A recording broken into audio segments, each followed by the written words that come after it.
So this is going to be a very informal fireside-like chat.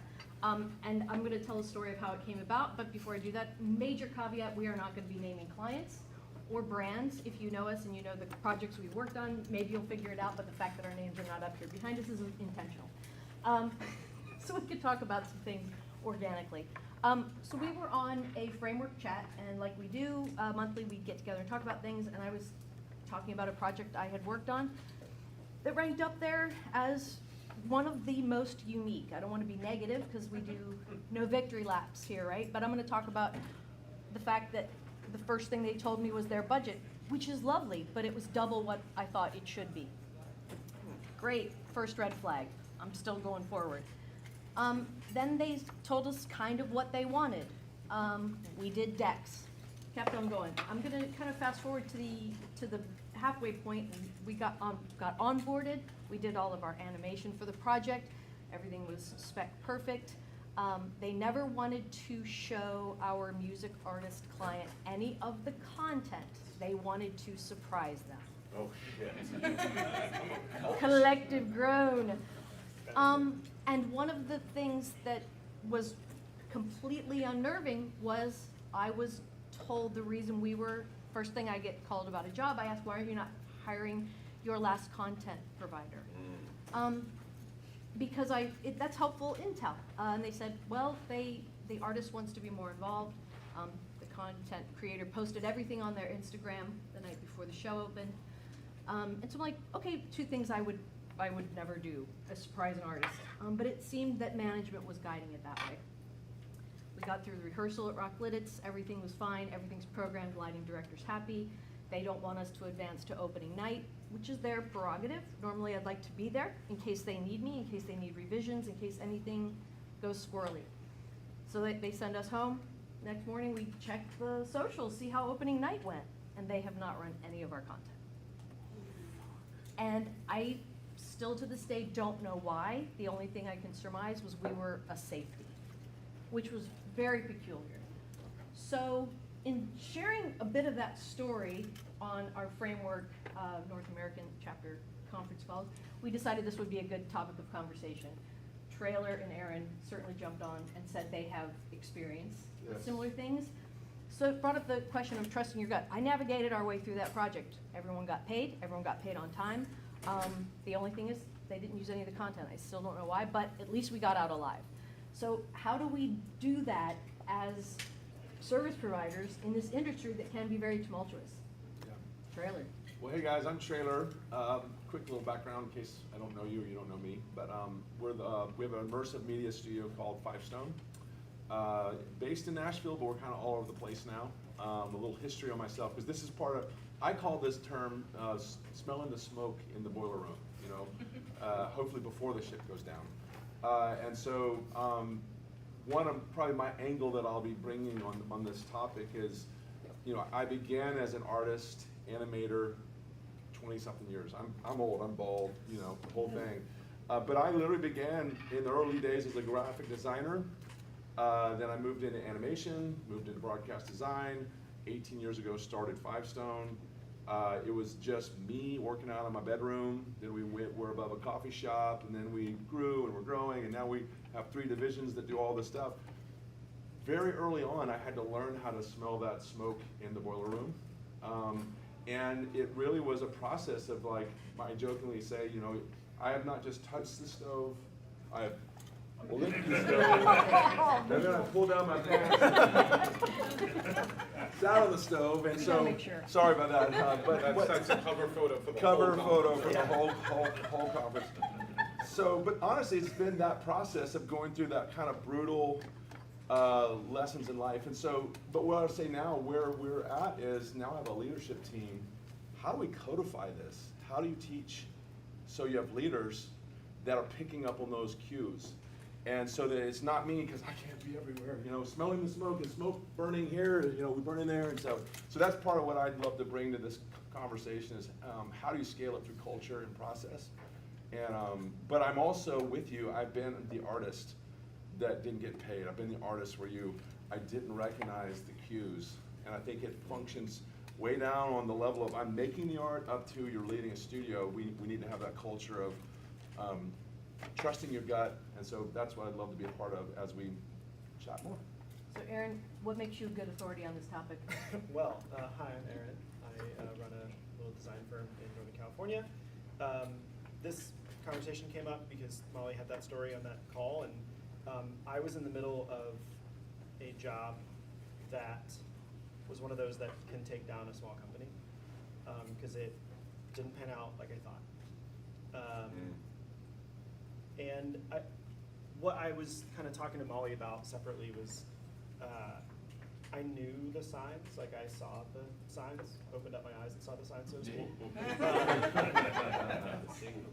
Yeah, everybody. But I deemed it an acceptable risk. And I talked to some trusted collaborators, and it was the kind of project where I was like, this could propel us to the next level done right, and it'll be a cool case study. And even if it's kind of shitty in the process, like, we can make it through. And everything that I thought could go wrong did. But the project was fine. Like, the execution went well. We pulled it off, but it was like skin of our teeth kind of thing. It was the kind of experience where, and I've done a lot of these projects, JT, where we got through it, and we kind of looked at it later on, and it's that type 2 fun, right? Like, I also mountain bike, so I'm really familiar with this. You survive, and then you look back, and our industry is really bad about this. You look back and you're like, woof, man, that was fucked, pardon me, but we made it. Like, we did it, and that means we can do it again. Like, let's do it again. And It's almost like a badge of honor. it is a badge of honor. You like, well, and there's a phrase that I've used a lot, and used in this one, it's like, you play on the bleeding edge, sometimes you're gonna get some blood on you. And hopefully you're not standing in a pool of your own blood at the end of it. So good. And I've used that with clients recently, and they were not excited about it, but. It tells the story, though, Yeah. of the risk. Yeah, and so this, I think where I want to come at it is from a, you know, kind of this end of the smaller studio and the independent artist, and say, like, over the years, like, I've taken risks to get where I am, and it's paid off. And I've kind of, I've learned what the signs are, but then I willfully disregarded some of them, and nice to meet you. Oh, thank you. I think where I want to come at it is, like, in this forum we have here, and with people in the room, like, what is acceptable risk? And when should you or should you not, both as an individual person / company and a community, like, how do we put guardrails in place for ourselves, for each other, for you know, the people we ask, hey, is this a good idea? To make sure that we're not making bad business decisions or bad decisions for our health or anything like that. Because I just did all of those things. So good. So, Trailer, what would you call an acceptable risk? Can I answer that a little long-wind? I think Question with a question is good. there's 2 things I would love is for you guys to get out of this is, like, what are takeaways, real practical things, and I'll answer by saying 2 things. We've implemented a scorecard. Yep. And very simple. I think we could all adopt this if you're not already. There's A, and B, and C. A are clients that are great partners, great collaborators, or whatever your DNA is. And I think part of it is writing down what is your definition. It could be different for different people, different studios, but defining what an A partnership is. And then B is they've got some of those things, but maybe they need to be educated, or maybe it's an amazing client within a really shitty organization, but you can kind of work around. You start having risk. A is almost no risk. You know, there's no risk, but it's a lot of wins. B is some hybrid of that, and then C is run. And I think you can define what those run situations are, and that's your C. And then so we have kind of an ABC grading system, but then we even have, when an opportunity comes in, a lot more. I mean, like, it's like 15 little things. You say 0 to 2, and then it gives it a score. And if it's F, run. So it's a little more detailed. So there's things like that, I think, that we're starting to develop so that it's not just me looking at every single thing. Did I remotely answer that? Does that help? I actually after this specific incident, implemented that exact thing, because we have a CRM in Notion that I built, and if you don't know Notion, oh boy, You don't know Notion. that's a different talk. But we have, when a lead comes in, you know, we put all the project information, client information, whatnot, and then I actually put this in based on a couple of conversations, and also like Michael Hankowski from Fragment 9, also, we were talking about this. They have a similar setup. But I have a mathematical system now, 0 to 10 on 5 categories, and it's all formulaic. And so it's like, is the job creatively cool? Like, how cool is it? How cool are the clients? And how cool are the people we're working with? What's the budget like? What is the energy cost to me specifically? Like, is it going to murder me? And what else do we have going on at the moment? And then the 5th one is something else that I forgot. But essentially, if that score now is not above 40, it gives me automatic, like if it's below 30, it's automatic pass. Just don't pass go. You're passing on this. We don't have bandwidth, the budget's not there, the client sucks. One or all of those things are true. And then if it's above 40, pass. Like, great, take it, it seems cool. And then if it's in that gray area, it's a conversation. But it's been helpful, because I said no to a couple of things where I was like, oh, like, I don't need this. You know, we don't need to do this. But it puts everything black and white on paper in a way where you're not, like, we can justify anything for the project, or for the budget, or for the time, and be like, I can jam another project in here, or it won't be that bad. And so I think having that information quite objectively takes it out of at least my brain. So one thing I would say is, in a way, that's a quality, or that's kind of a luxury to have, to assess projects like that. It means you have enough projects to discern. To say no. Yeah, I mean, I have not said no to a lot of projects. You know, I think I'm in a bit of a rut where I get brought on when it's like, okay, this is the producer that can steer a sinking ship. Mm. And I'm like a professional crisis manager when I can steer that through. And if I can't, I won't take it on. But it almost seems in a way that it becomes a luxury problem to have, to be able to say, to assess a project. What would you say to smaller businesses who don't have the luxury of that? Can I say this? Because we've said the same thing. We call ourselves professional firefighters. The answer is, if you're in a position where you have to take a shit show, you're taking the shit show. Yeah. You know, and we've been in that place. I am not in that place where, like, we're too good for that. We have this high standard. I mean, we're trying to feed families. You know what I mean? And so but it's better to know going in, and I would rather know I'm stepping into a shit show and we're all prepared than. So I still think it works. It's just like, and then our goal, everyone's goal is to elevate and to not. But we've been, there's a studio where, like, we don't have enough in the door. I mean, if it's breathing, we're taking it. You know what I mean? And so, totally been there. And I'm just saying, but it's still good though to have still a standard that you want to aspire to, and you work towards that. So, as an artist, I think going back to let's get out of. So we've kind of gotten metricsy and analytical. But there is that place. I mean, scientifically, I don't know this stuff, but you technically have like another brain in here. You know what I mean? Like, it's a whole nother brain that we should be listening to, and I think, so let's get more on that side of things. I think there's a real place of listening. Our bodies respond to these signals in different ways, and I'm not a genius on this, but I can say this, like, I get this kind of weird stomach feeling when I am concerned. Now, it's that almost fight or flight animal thing. There's part of it's like, I just want to get up and run, or I get like almost a stomach ache, or you might have different physical responses, but as you start, keep a journal and write down these things, and that's a really good way to document your own physical body, how you're responding. It kind of sounds weird, but I think it's really smart to write that down so you start to learn, because some people are not very connected to themselves, and part of it as a journey is getting connected to who you are, how you feel. And it's important, and then I think it's a mixture of data and gut, you know, and as you grow, you want to find out why my gut is saying that, and then you can actually codify it and say, you know what, these are real cues I could teach a team. And then also you're training them to listen to your gut, but then also we actually have, you know, like, sorry, one thing, we're completely remote. I mean, that's a huge deal, virtual, remote. one of our biggest like warning signs is any collaborator that goes dark. So real easy. It's not hard to, like, oh my God, what am I thinking? No, the guy is not showing up. They're not checking in. So we have a whole thing that we communicate what does good look like. And so we have a way that we talk to teams. This is what success looks like. You're gonna check in.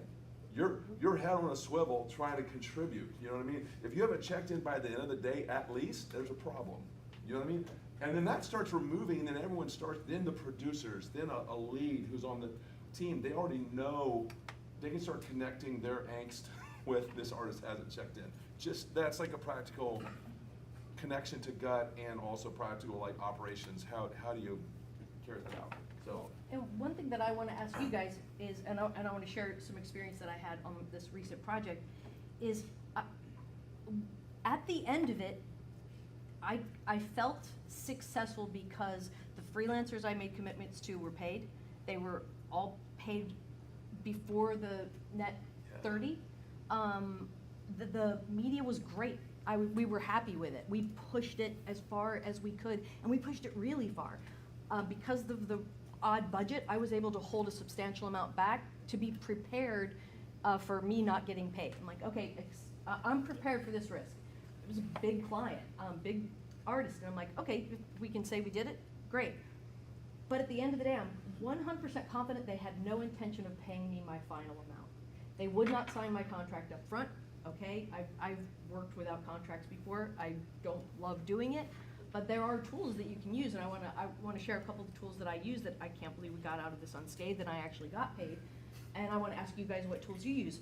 I did an invoice, and my invoice said, this is the grand total of the project. You are now paying 50%. By paying this amount, you recognize that you owe me this other 50, and you will pay this next 25 on this date.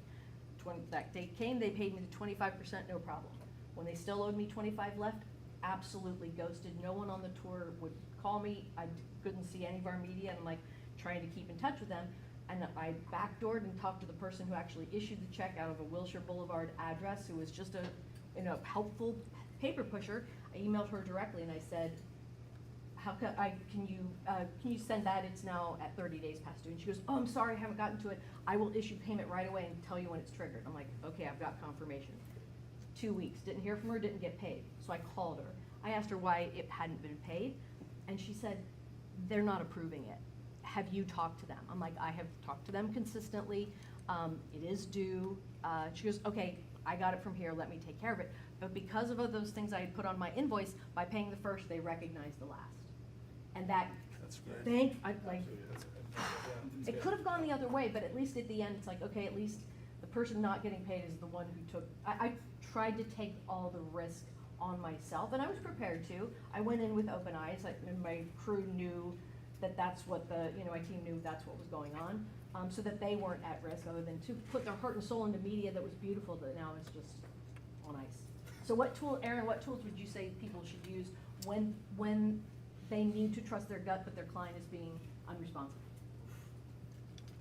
I think to the point about contracts and engagement letters, I've had a lot of conversations with our lawyers over the years, and when I send proposals now, they have terms and conditions attached, and so there is some contractual obligation, which I think a lot of people do, and it's just basic T&Cs, nothing crazy, but it's like, hey, you're agreeing to at least scope this project, and then invoices will follow, and that way, we ended up fighting with this client about contracts, even until after the job. And there was some, there was a lot that they were digging back in on. Ultimately, we realized because there was not a way for them to pay us, and it was a really hard realization of we might not ever get paid for this Because they didn't have the money. Yeah. Oh, shit. And so that's a situation I've never been in or wanted to be in. And so we had some interesting conversations about as a small business, because really these small, it's me and a band of pirates basically, and several small children. But You weren't employing the children. Not technically, yes, but when they're 10, we absolutely will. And I think like I feel like I'm in the position of a lot of like solopreneurs, and like I have a family to protect and provide for, and so a hit like that is directly tied to my family, and so for me it's I would say accepting that kind of risk, and to your point, Trailer, it's like we don't say no to a lot of things because you got people to feed. And most people aren't in the position to just be like, I'll take one project a year, 2 projects a year. But if, we have to weigh, like I had to weigh, cool, I'm gonna pay everybody. And what handles do I have to pull to make sure that we're gonna weather this for 6 months, a year, however long it takes, no matter what. We had some other big projects going on. We had enough in the bank to like do that and weather that storm, and everything's gonna be okay in a while. But we had to explore the depths of, hey, why are we taking a project that's like circling back to like the gut. I knew at the beginning of that one, I was like, there's some red flags here, like I'm scared of this. Like I'm scared if we will get paid. And so for a month I had that feeling in my stomach and focusing on the project and like trying to be creative like that. When at the end of it you're like, well this might never, like why are we doing this? Why? Like what is gonna come out of this? And that's for me the thing I circle back to is like, if you're gonna take a shitty project like that, or for whatever reason you need to keep the lights on and you're gonna take it, it's like just make sure that the risk is worth whatever else you might have to weather. So the value in There's putting yourself gotta be through that value. was the learning experience. wouldn't say And that. learning not to, would you do it again? Would I make the same decision again if I was in the same position? Absolutely not. Did you get paid? I would. We will be. Okay, So yeah, but everyone else, all of my vendors got paid. yeah, Everyone under my team yeah. has been paid, and that's also the important thing. Like, I don't believe in the trickle down of bad decisions in our industry. It sucks 100%. when it happens, and so for me, it's like I don't want to make that bad decision and then have everyone else suffer from it. But I was transparent with everybody. I was transparent with I had to bring in another producer on the job so that I could tend to my other jobs. I was very transparent, and she's a really good friend that a lot of us know. And I said, hey, look, you're coming in, and you're gonna need to you need to wear your armor. This is gonna be a thing. And we were in it. We were in the trenches, and she knew what she was getting into, and we're still very we are stronger because of it. Yeah. But we both agreed we're like never. After that, we looked at each other. We're like never again. Yeah, Yeah. we say that. So But- Trailer, what was the but time? yeah, Oh, yeah, sorry. Never again. But it's never again. But is that true? Like, are we? Right, I won't make that decision again. It'll be something else. yeah. But it'll be something else. And so it's like, well, how am I gonna put guardrails in there? And why do we take? Well, and I think it's what we learn from it while we're in it. I think all of us do well to work as a community, and I feel very fortunate to have so many wonderful people on speed dial that I can reach out to in crisis, and I try not to, because I'm like, what can I learn from them from the last time I had this conversation? I feel like I owe it to them not to always be that person that's calling with something that's gone wrong. And we can rely on those communities, but I think collectively we do have a culture where we perpetuate it again. And at what point do we have a responsibility to, I wanted to ask, when was the time you said no to a client, but I think we've all had to say no to a client. Yep. So I'll ask instead, what was the time? Explain how you train a client. Yeah, so we had a very big client with a big budget, and we started getting on these calls. It was a big hoity-toity EP at let's say a big brand, and they were waving the big stick of all this money, and immediately my gut started going off on the call. This is a train wreck. Because they would talk really big, like, oh my God, we want all this crazy high-tech stuff, and then as soon as you start brainstorming and throwing out, like, hey, you have some big ideas, this person would then beat you down. It's like, oh, I could have my cousin do that for, $3, and I'm like, well, you do need to spend that big number you said, and if you keep beating this down, you're not gonna get anything good, you're gonna have a bunch of money sitting around. You know, we need to spend that money strategically, you know what I mean? And so, it was a time where we needed work, you know? But we went through several rounds of pitching and trying, and what I'm looking for is synergy. I'm looking for like, can I connect? Can I partner? Honestly, for me, it's can I find bad math? I'm looking for 1 + 1 = 3. And the more I talked to this person, it was like 1 - 9 divided by 47. It was just getting worse and worse. And this literally was a 8-figure project. And I just told her, I said, we're not the right partner for you. We will not be able to do great work. And she was so angry that I did not want this for my portfolio. You know what I mean? And so we turned it down, and it hurt. So that's the thing, it hurt. I needed that work. We wanted that work. It was a big brand, big all this stuff, but it also came with all the big brand BS that, now we work with some great big brands. That was not one of them. And so, so that was one where it painfully, there was a time where we really, that would have been a good thing for us. I knew the toxicity, the absolute complete divisive math, not even plus, not even multiplication, was my scorecard for like, and as a team, I didn't just say, we're not doing it. But I talked to our team and we're like, yeah, this is gonna be a mess. It will absolutely kill us. And so we said no. And then we hoped we would find something else. And so that was a big risk, but that was an example of one, you know. Well, and you think about, you throw out 8 figures and it's like, oh, to say no to that. However, when a number is that big, you can exponentially Screw up. say, this is how big the shit show's gonna be. Yeah. It's gonna be 8 Multiplies. figures big. Yeah, it's You know? not a 3-yard poop pile, it's an 8 acres. You know, you could drown a whole village in that, you know what I mean? And so, yes, with that comes responsibility and risk, and so we turned it down, so. I'd almost say it's easier to say no. The bigger the risk is, it's Yeah. easier to look at it and be like, oh shit, this is not gonna work out. Like Yeah. if it goes south, it's gonna go so far south that we're never gonna recover versus like, yeah, it's good fun. Yeah. Yeah.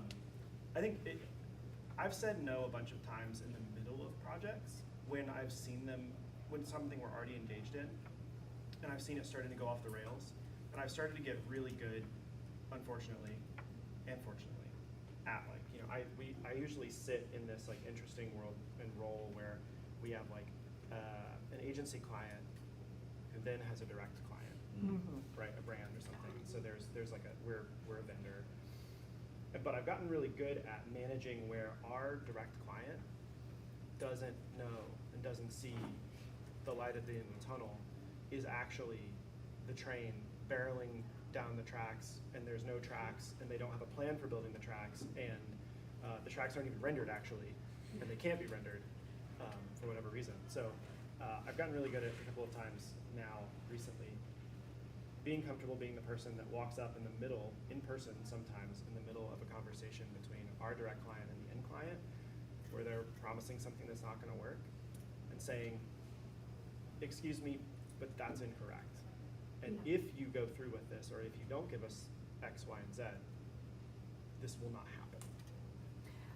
Absolutely. I think I experienced that a lot. Like I've never been afraid of saying no, because it's not a bad word, right? It's not, you know, it's not something that we need to be afraid of.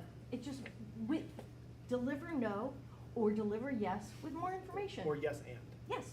Yeah. Yes and is really good. Yeah. Yes, we can 'Cause do it's it no. if. I always say yes if. Yeah. Not yes, but like yes, we can do it if you can change the timeline, or if we can adjust this scope in this, like if we can make this smaller, we're happy to make this bigger. And if you want both, yes, and the budget will change. So I think we're getting to the point where we need to dive Q&A into. this thing. I think so, Yeah. yeah. Let's do it.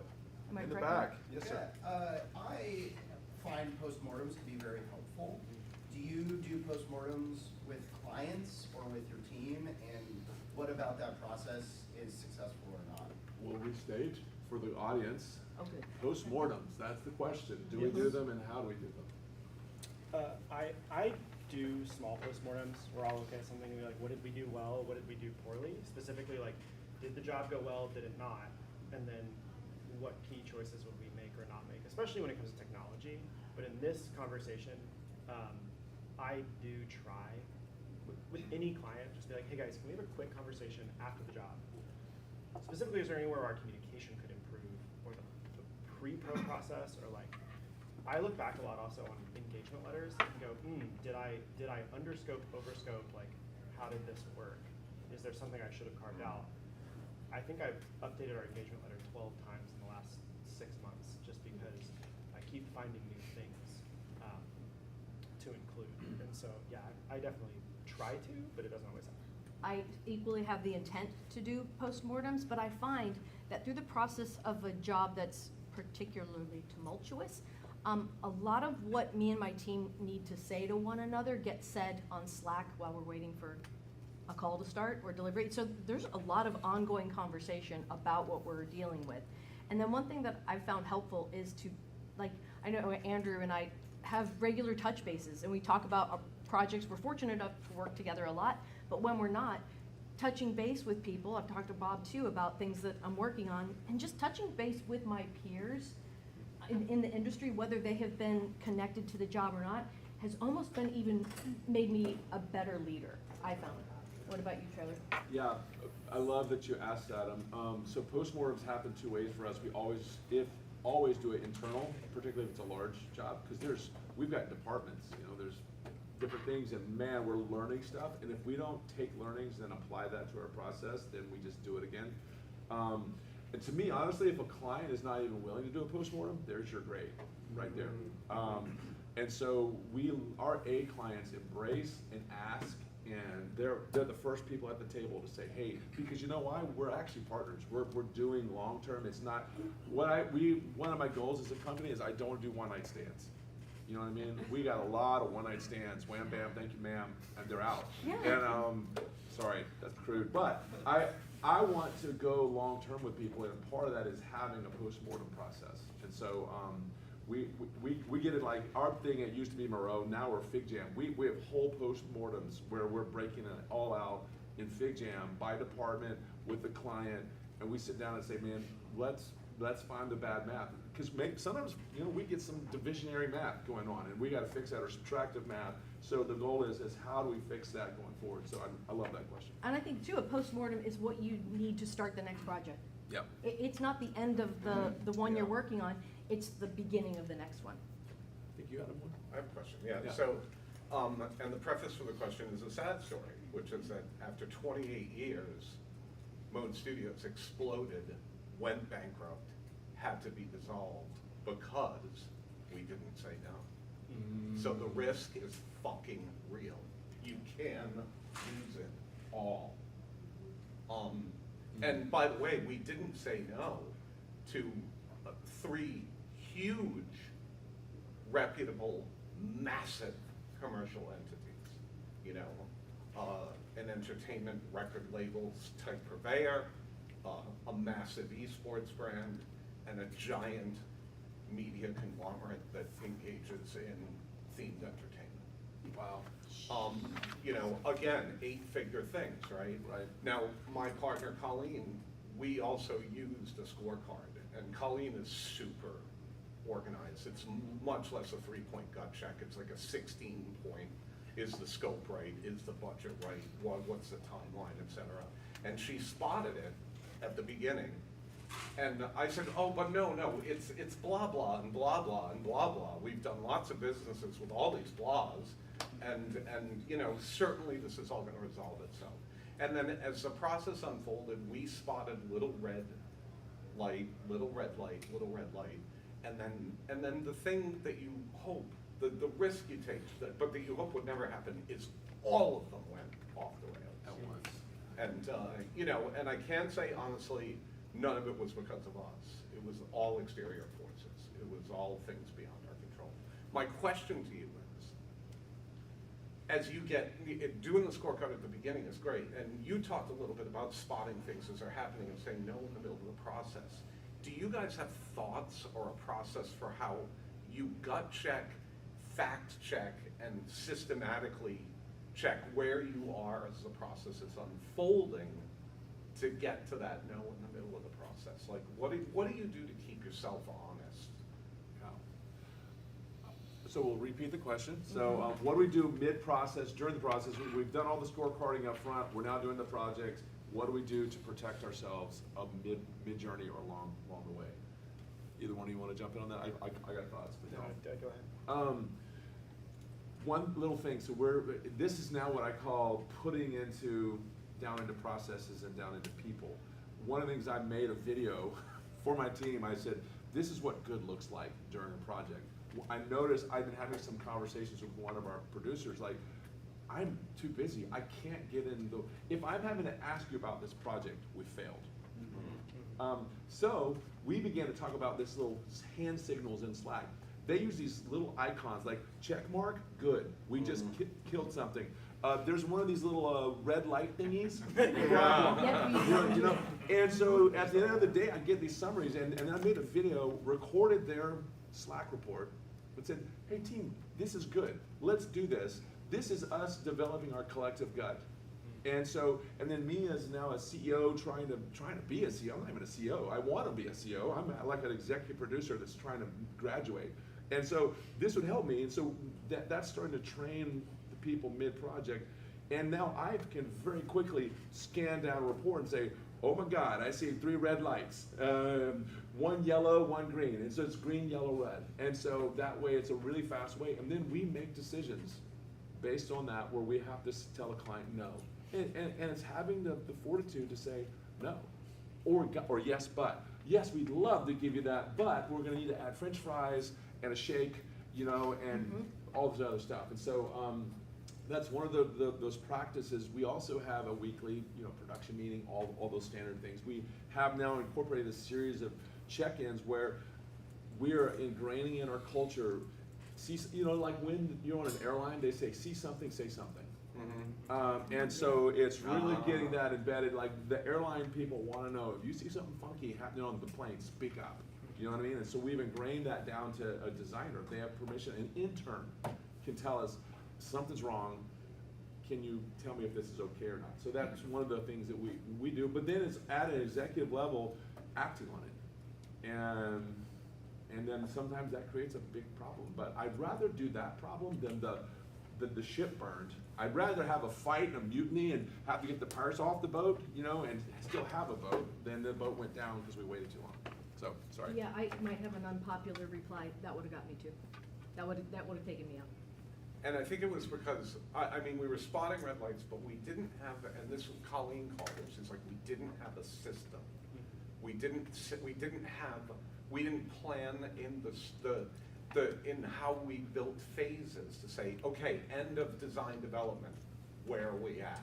Like, we were looking creatively at where we were at, but from the business, the comms, the barometer of what the thing like, and she said, if we had had those checks at the phase points between concept, design development, content production, blah, blah, whatever. Yeah. Like, we might have had a system to avert. Yeah, there was something that when I worked at Lightborn, Ben Nicholson was the creative director there, and I know many of you know him. He would say something that has stuck with me for a really long time in a helpful way. And it gave me, he was the creative, I was the executive producer, it gave me the language I needed to explain to a client the ramifications of their decisions at that moment. He's like, okay, we're gonna get to a point, and then we're gonna show it to the client, and then we're gonna close that door behind us. And it was a very just helpful visual, and this was a time where motion graphics and visual effect projects were kind of confusing to commercial clients, but it helped them to be educated to say, this is a moment where we're gonna, a mile marker in the project where we're gonna not pass go until we all decide to agree and move on. Yeah, I'm trying to get better about this with our system of project management, to have the phases and like you're saying, close the doors. I also implemented like a percentage completion idea. Yeah. But this is exactly like because we rely on so many internal processes, but also like we might be using something that the software vendor or the server vendor has to write new code for. They might be in the room writing new code, which is terrifying to watch. But when we're relying on so many variables, there's sometimes things that are out of our control. And so I try to get to the point now where it's like, if I see something that's not gonna work, if we're not gonna be successful for any reason, that's when I kind of raise my hand and go, hey, there's a big problem here, and we cannot continue, even if it's a small problem or a set of small problems. On this one job, it was communication. Like the client just like couldn't communicate with us, and I finally was like, guys, like we can't talk because I say something and then I get yelled at only, or there's no solutions here. We're only just, this is not a productive environment for us to produce work. And so I think I'm still getting better at it, and I think your situation also would have gotten me, and if not for this whole idea of putting the brakes on when you have to. And when I think do it's we have a something else. responsibility to out these clients? I know we said at the start of Not this, right we're now. not right now. Absolutely not right now. It would be nice But if we did, not yours specifically. agreed, but but at some as an point, industry. yes, this is we need to something- be able to say, I'm not saying don't work with these people, just There red might be flag. I would There say that, just but need to be flags. I think there's something here like, it's such a small industry, and this is why I wanted to bring this to Framework, because Yeah. we as a group and also, like, I look at the young people getting into the industry, and I'm really nervous, because like in the first big job I did, that I took a huge risky decision, mostly for my health, but I was working for, I'll just name this, I was working for ACT Lighting at the time as a software support person, and I wanted to go do EDC for Steve Lieberman, and so I did what any reasonable person would do, and I booked 5 round-trip Southwest tickets Yeah. on 5 consecutive days, and I worked in Burbank during the day, and at 6 p.m. I got on a plane and flew to Vegas and worked all night at the Speedway, and I slept 45 minutes on the plane each way, and that was, I don't know how many years ago, but it put me in a situation where I was like, cool, now I'm doing this thing. It was good. It was good for my career and really bad for my health. But it also trained me for having kids. JT, I think you had a question? Well, I'm curious about your point, like, what's the practical solution for some of this? Part of it is that a lot of this is industry specific. Like if you're working in a corporate installation with a big brand client, sometimes your check-in points and the line you draw in the sand is so different from time, whereas you're in music, like, I remember working with Patrick Pearson on an unnamed R&B show where we just pulled out all the hard drives of the media server and asked for a cash Yeah. and briefcase Yeah. to show the start. Yeah. And it's like, if someone treats you in a horrific way, sometimes you have to meet them at a table. Yep. But that's like, rock and roll is so different from like a corporate install, but at the same time. it's so To similar. be honest with you, though, it's not that different. No, I know, Yeah. exactly. There's It's some moments not. where like, there can be a similar thing, so. Also, but also all of these agencies are like a shell game right now. So like they'll evaporate after a project and it's like, well, Where's the money? right, it's not like you were just dealing with George P. Johnson, like I can find him. Yeah. So, yeah, sometimes pulling the media. So, and I just think there's ways that like, that's the ridiculous way to deal with it, but there's also like, as an industry, we deliver soft goods, we deliver video and content and things that are fluffy and, hard to do whatever, but you go to VFX for film, there's watermarks on everything. There's like all these really known ways to like, I will not do this until this happens, and you can because you're so relationship based, but curious in your guys' experience, what has been like, what is the line in the sand, what's the strict thing you can do in those moments? I think this goes all the way down to the artist, because I feel like I've been talking way up here, but I think the simple cues as an artist, and this bleeds all the way up to studios, is if you're meeting your client and they're a turd, that's a flag. If you can't get something in writing, that's a flag. If they, whatever your payment schedule is, if you're not getting paid, stop. I mean, those are very, but we have to set boundaries, like you are valuable. Some people don't know they're valuable. Yes. So at a core, there's some personal work that has to happen. I am amazing, and I deserve to be paid, and therefore, there's some very simple things. Same thing as a company. It just becomes a little more systematized. Have we been paid? No, stop. Yeah. And just stop. No, it's crazy around Yeah. this conversation, but as an industry, it's so many of us that like work really hard and we make decisions at the best information we have at the time, and it's an unconventional industry. So like we talked about this like years ago, is I think there is a need for a standardized set of either contracts or engagement letters or like sharing some of this work. And I've shared engagement letters. I share legal, I share a lot of paperwork to my colleagues when they ask because I don't think everyone should have to spend $2,500 to consult a lawyer for their engagement that letter, too. especially when you're a small, Yes. I share you're a contracts too, small if anyone needs shop them. starting Yeah, out. same like, here. Yeah. Spread the fucking love there. Yeah, I I'll happily also share have a really good contract. lawyer if anyone needs one. Yeah, But same. I think this organization specifically and like this community, when you fuck with one of us, you fuck with all of us. I love that. Yeah. Can I get an amen to that? And we don't, like, no one needs shitty clients. But we do need to have, a reasonable income and work and stuff. Like, there are good clients and there are clients that are misguided. But I think there's a place where we can, you said, train your clients. Like, Yeah. we should. There should be a set of practices that's like, yeah, this is just how we do business. This is how everyone, like, there's much larger industries and businesses that do business and they have contracts and, like, everyone knows the rules. These And are this major this- brands. And it feels like Right. something as framework, we might start to work on this together. I love as that. a shared Yes. resource. Yes, this And is don't why. forget, there's a Discord that is Well- generally dormant. Actually, But- and that's what I've been saying at the end of every session. I'm gonna start, for the sessions that have been, I think we only have 2 more minutes before this session's wrapped up. But for sessions that could continue for hours, like there's Yeah. so many people in this room I wanna hear from. Exactly. I'll start a Discord channel with this title, and we can continue the conversation. Anyone can go join and continue that conversation. Can I have one thing to Please. your point? So saying no, it's not a pie, right? Like if you say no to a project for good reason, it doesn't mean that there are no other projects out there. The bandwidth that you would have taken on that crappy project, you're gonna have more bandwidth for the next 2 phone calls that are gonna come your way, and they might be smaller, but who cares?